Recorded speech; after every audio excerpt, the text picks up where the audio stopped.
Most people picture Solomon as the wisest king who ever lived. The truth is something else entirely. The man who raised the temple of God also issued the orders that built altars where children were burned alive. This is the story you were never told. There is a narrow valley south of Jerusalem that still carries a name that became synonymous with eternal horror. The Greeks called it Gehenna. The Hebrews knew it as Gehinnom, the valley of the sons of Hinnom, and for centuries that valley witnessed something the modern mind refuses to fully process. In that rocky ravine, between limestone walls rising roughly 30 meters on either side, fathers carried their own children to be offered through fire to deities that demanded the most unbearable thing imaginable, the life of a child. But what makes this history even more brutal is not simply the act itself. It is the fact that the greatest kings of Israel, including the most celebrated of all, actively participated in that system. And what drove an entire civilization to accept that burning children alive was the path to prosperity reveals something deeply disturbing about human nature that no era has ever fully overcome. To grasp the scale of this, you have to go back to the ancient world as it actually was, not as textbooks condense it. The Near East of the second millennium before the Common Era was a world where religion did not occupy a separate space from daily life. It was daily life. Every harvest, every birth, every battle, every drought depended, in the mindset of the time, on the direct will of superhuman entities that needed to be fed. And the most valuable food a human being could offer was, by sacrificial logic, whatever cost the most to surrender. The Phoenicians, who dominated the coast of present-day Lebanon and spread as far as Carthage in North Africa, practiced what ancient texts call mulk or mulk, a rite involving the offering of children, typically the firstborn, to deities such as Baal Hammon and Tanit. Archaeological excavations at the Carthaginian Tophet, conducted between 1920 and 1980, uncovered urns containing cremated remains of more than 20,000 children, most of them between birth and 2 years of age. 20,000. Each urn represented a family that walked into that enclosure, handed their child to the priests, and watched what happened next. The records of Diodorus Siculus, a Greek historian of the 1st century before the Common Era, describe a bronze statue with articulated arms. The child was placed in the arms tilted. The child slid into the interior of a lit furnace. Ritual drums played throughout the entire process to smother the screaming. This was not an isolated custom of some distant people. It was the dominant religious system across the entire region surrounding Israel. The Moabites offered children to Chemosh, the Ammonites to Molech, the Arameans to Hadad. Every nation neighboring Israel operated under the same logic. The greater the crisis, the greater the sacrifice had to be. And the greatest possible offering was always the same, always a child. Now watch what happens when the biblical text enters this history. Genesis 22 records the moment Abraham receives the command to offer Isaac, his only son of promise, on Mount Moriah. And here is the detail most people overlook. Abraham does not question the command. He shows no horror. He does not argue that it is inhumane. He simply rises before dawn, cuts the wood, saddles the donkey, and sets out. The text records no hesitation. The absence of surprise is the most revealing data point in the entire passage. In Abraham's world, the idea of a God demanding the sacrifice of a son was not absurd. It was expected. It was the religious norm of his time. What Abraham knew of Mesopotamian religion, the world he had left behind in Ur of the Chaldeans, included exactly that kind of demand. And then something happens that no other religious account from antiquity records. The angel of the Lord interrupts the sacrifice. Genesis 22, verses 11 and 12, "Do not lay your hand on the boy or do anything to him. And a ram caught by its horns in a thicket takes Isaac's place. This moment is not merely theological, it is civilizational. For the first time in the documented history of the Near East, a deity says no to human sacrifice. For the first time, the God of a nation declares that he does not want the blood of children. For the first time, an animal substitute is presented as sufficient. But that revelation did not close the problem. It only exposed it. Because what happened in the centuries that followed proves that knowing the truth and living by it are radically different things. Israel knew that its God rejected human sacrifice. Leviticus 18 verse 21 records the direct prohibition, "You shall not give any of your children to offer them to Molech."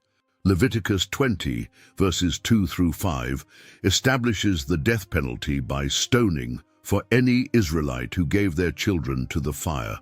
Deuteronomy 12 verse 31 states with crystalline brutality, "They even burn their sons and their daughters in the fire to their gods." The prohibition could not have been more explicit, and yet, generation after generation, Israel fell into the exact same abyss. Consider the case of Jephthah, recorded in Judges 11. Jephthah was a Gileadite warrior, the son of a prostitute, rejected by his own brothers, driven from his land. When the Ammonites threatened Israel, the same elders who had expelled him went to find him to lead the defense. Jephthah accepted, and before the battle he made a vow to the Lord.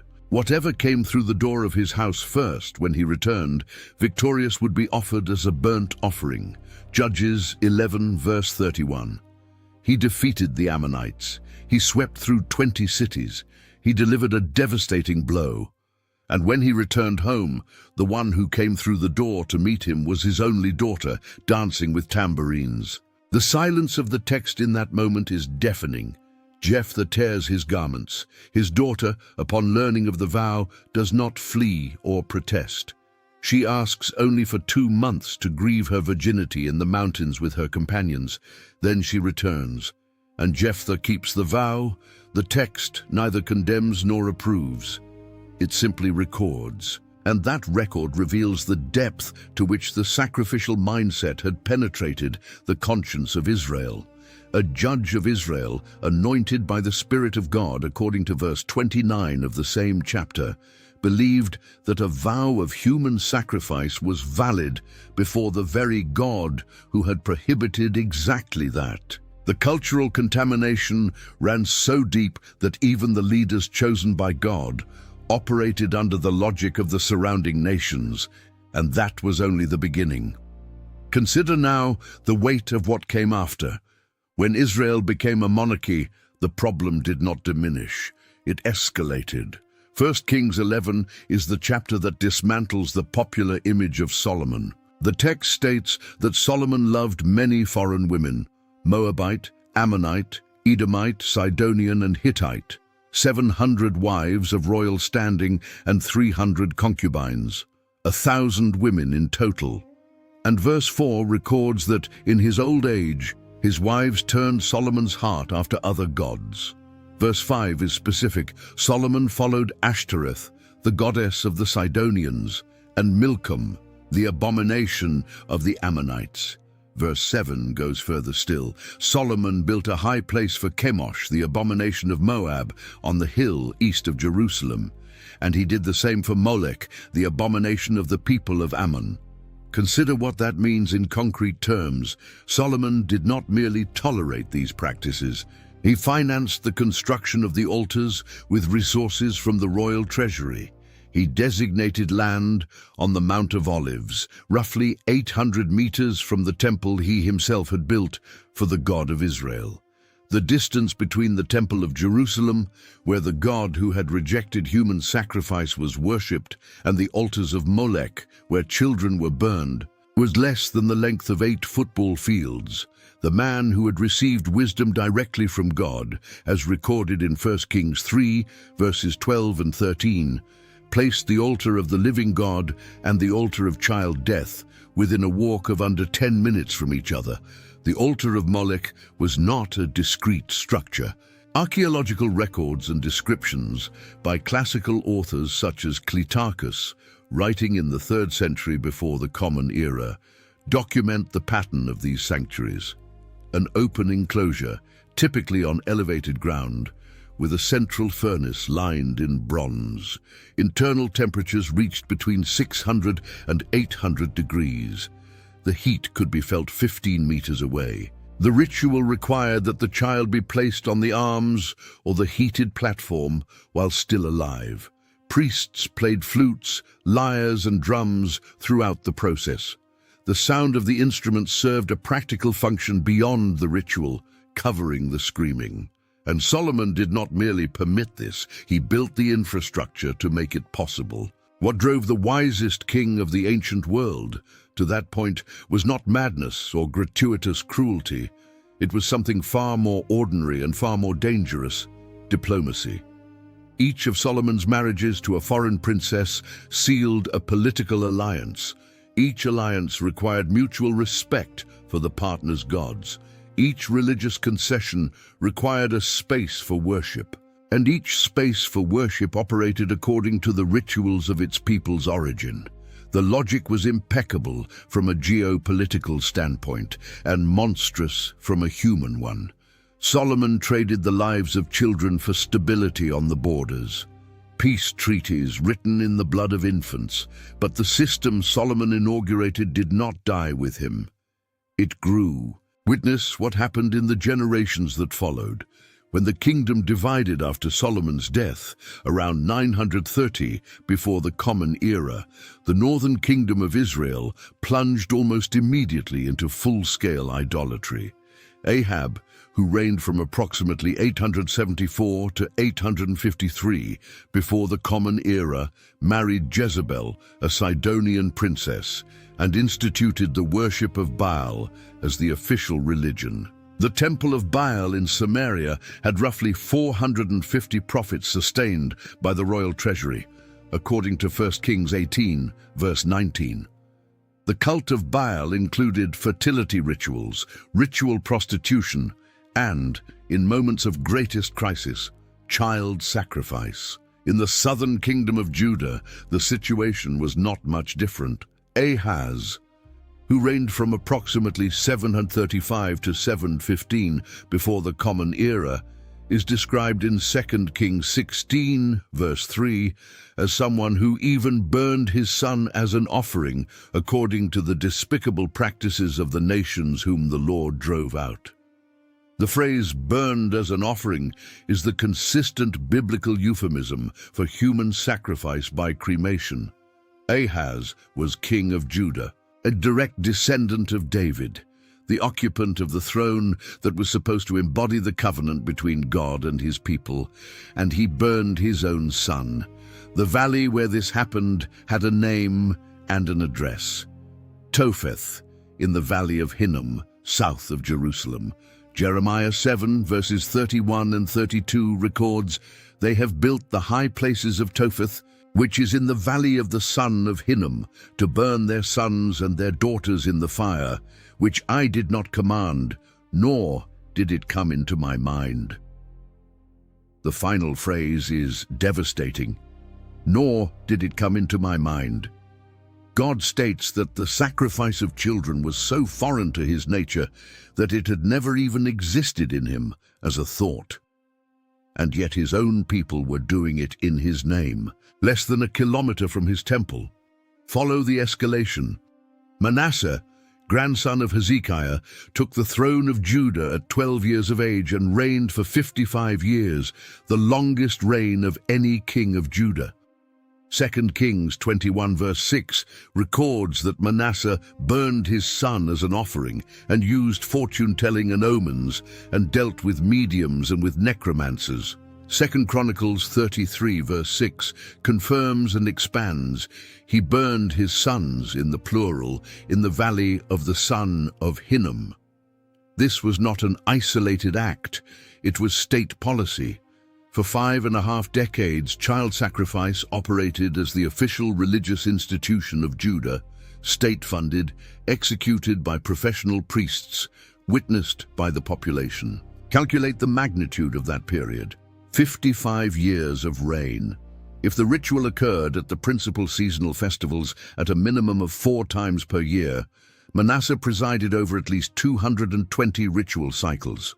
If each cycle involved multiple offerings, consistent with the patterns documented at Carthage, where 3 to 4 children were offered per ceremony, the total number of victims during Manasseh's reign may have reached somewhere between 600 and 800 children in Jerusalem alone, during a single reign. The weight of those lives is equivalent to the entire child population of a village vanishing over 2 generations. And the human cost reached far beyond the direct victims. Consider the mothers. No ancient text records maternal consent in these rituals. Assyrian and Babylonian texts describing similar practices consistently mention that the fathers, specifically the men, brought the children. The mothers stayed home. In some traditions, they were deliberately prevented from participating to keep maternal instinct from interrupting the procedure. Imagine the sound of the ritual drums drifting across the valley, the smell of smoke carrying something beyond burning wood, and the waiting for the return of a husband without the child she had carried for 9 months, nursed for 2 years, watched take their first steps.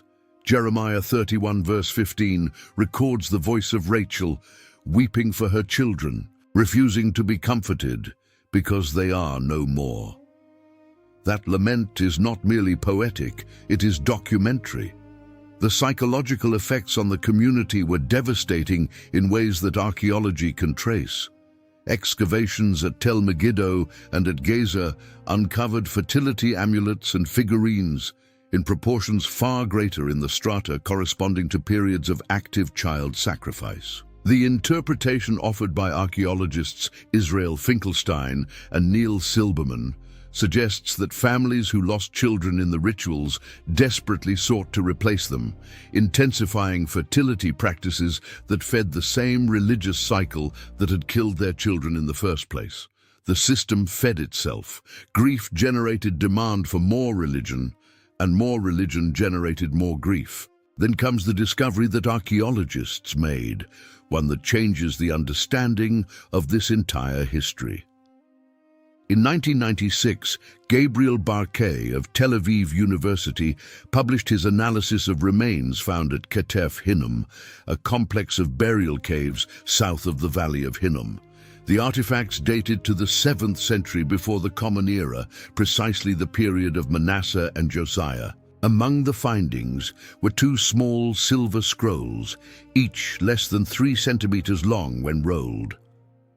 When unrolled using techniques that required 3 years of work, they revealed inscriptions in ancient Hebrew. The text was the priestly blessing from Numbers 6, verses 24 through 26. The Lord bless you and keep you. The Lord make his face shine on you and be gracious to you. The Lord turn his face toward you and give you peace. These scrolls are the oldest biblical texts ever found, predating the Dead Sea Scrolls by roughly 400 years, and they were discovered less than 200 meters from the valley where children were burned. The proximity is not coincidental. It reveals that even during the worst periods of child sacrifice, there were Israelites who maintained faith in the God who had prohibited those very practices. They carried the blessing of God literally against their chests while living in the shadow of the altars of Molech. Resistance and abomination coexisted within the same square kilometer. And it was precisely that tension that produced one of the most violent reforms in biblical history. Josiah took the throne at 8 years of age, around 640 before the Common Era. 2 Kings 22 records that in the 18th year of his reign, at 26 years old, while carrying out repairs on the temple, the high priest Hilkiah found the book of the law. When Josiah heard the words of that scroll, he tore his garments. The reaction indicates that the contents were unknown to him. Decades of apostasy under Manasseh and Amon had been so complete that the very text of the law had vanished from public knowledge. What Josiah did next was a systematic demolition. 2 Kings 23 describes the operation with military precision. He removed from the temple of Jerusalem all the vessels made for Baal, for Asherah, and for all the host of heaven. He burned them in the Kidron Valley. He deposed the idolatrous priests who burned incense to Baal. He tore down the houses of the male cult prostitutes that were in the house of the Lord. He desecrated Topheth, which is in the valley of the son of Hinnom, so that no one might burn his son or his daughter as an offering to Molech. He smashed the sacred pillars. He cut down the Asherah poles. He filled the sites with human bones to render them ceremonially impure on a permanent basis. Verse 13 of 2 Kings 23 records the detail that closes the cycle back to Solomon. Josiah desecrated the altars that Solomon had built on the hill east of Jerusalem, south of the Mount of Corruption, for Ashtoreth, for Chemosh, and for Milcom. 340 years. That was how long Solomon's altars remained in operation. More than 3 centuries of institutionalized child sacrifice that began with the diplomatic concessions of a king too wise to believe that wisdom would protect him from his own choices. Josiah filled Topheth with bones. The logic was precisely calculated. Under Israelite ritual law, contact with human bones rendered a location impure indefinitely. No priest could officiate there. No ritual could be considered valid. Josiah did not merely destroy the altars. He poisoned the ceremonial ground so they could not be rebuilt within the existing religious system. It was the first documented public policy of prevention against human sacrifice in recorded history. But the damage was already done. Jeremiah, who prophesied during and after the reign of Josiah, records the full extent of the moral destruction caused by centuries of child sacrifice. Jeremiah 19, verses 4 and 5. They have filled this place with the blood of innocents. They have built the high places of Baal to burn their children in the fire as burnt offerings to Baal, which I did not command or decree, nor did it come into my mind. The repetition of the phrase, "nor did it come into my mind," is not redundancy. It is insistence. It is a God placing on record for posterity that the horror practiced in his name never had his authorization, and the final price came. In 586 before the Common Era, Nebuchadnezzar, king of Babylon, destroyed Jerusalem. The temple Solomon had built with 180,000 workers over 7 years was reduced to rubble. The walls that extended approximately 4.5 kilometers around the city were torn down. The population, estimated between 25,000 and 30,000 inhabitants, was deported. The exile lasted 70 years, and the biblical text in 2 Kings 24, verse 3, attributes the direct cause of the destruction to the sins of Manasseh. The blood of the children burned in the valley had brought destruction upon the entire nation. The valley of Hinnom, where everything happened, never recovered its neutrality. In the period between the 2 testaments, the term Gehinnom was Hellenized into Gehenna, and Gehenna became, in the Jewish vocabulary of the Second Temple period, the name for the place of eternal punishment. When Jesus of Nazareth, centuries later, used the word Gehenna in Matthew 5, verse 22, and in Mark 9, verses 43 through 48, every listener knew exactly what that name carried. It was not a theological abstraction. It was an address, a real valley, a few minutes' walk away, where the smell of burning flesh had soaked into the stones for generations. Jesus transformed the site of Israel's worst sin into the vocabulary for the ultimate consequence of all sin. Notice the irony that runs through the entire arc of this history. Abraham climbed Mount Moriah, prepared to sacrifice his son. God stopped him and provided a substitute. Centuries later, Abraham's descendants, within the same mountain system of Jerusalem, returned to sacrificing their children, ignoring the lesson God had inscribed into the very foundation of their faith. And centuries after that, within the same mountain complex, God did what he had prevented Abraham from doing. He asked for no one else's son. He offered his own. The pattern closes with a precision no human author could have engineered across 2,000 years of history. Mount Moriah, where Abraham raised the knife, is the same location where Solomon built the temple, as recorded in 2 Chronicles 3, verse 1. The valley beside that mountain is where the children were burned, and the adjacent hill, Golgotha, is where, according to the Gospels, the one sacrifice God had actually planned from the foundation of the world was carried out, not by fire, but by crucifixion, not a stranger's child, but, as the Christian tradition records in John 3, verse 16, the Son of God himself. Everything within a radius of less than 2 kilometers, everything within the same geological complex, as if the entire geography of that place had been designed to tell a single story in slow motion across millennia. The altars of Molech were destroyed. The furnaces of Topheth were desecrated with bones. The valley became, in the centuries that followed, a garbage dump where permanent fires burned the refuse of Jerusalem, and that continuous flame reinforced the association with eternal punishment. Today, the Valley of Hinnom is a public park. Tourists walk along paved trails without knowing they are treading over layers of ash that contain fragments of bones more than 2,600 years old. The limestone walls absorbed centuries of smoke and never returned to their original color. The history of human sacrifice in Israel is not the history of a uniquely cruel people. It is the history of how cultural pressure, political convenience, and existential fear can lead any civilization to accept the unacceptable. Solomon was not a monster. He was a strategist who sacrificed ethics on the altar of stability. Ahaz was not a psychopath.